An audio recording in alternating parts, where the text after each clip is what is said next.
Welcome back to another technical deep dive here in the debug zone. Today we're tackling a big question and breaking it down with insights from other users.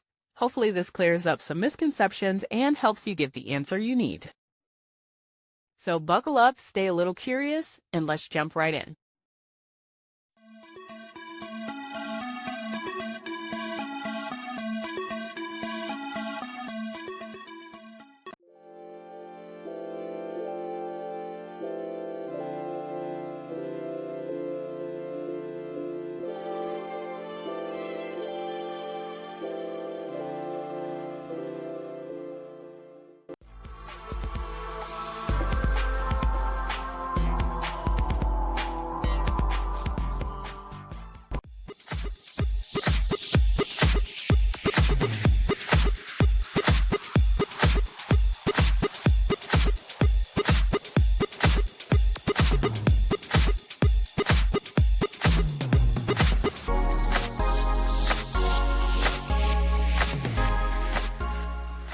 And that's a wrap.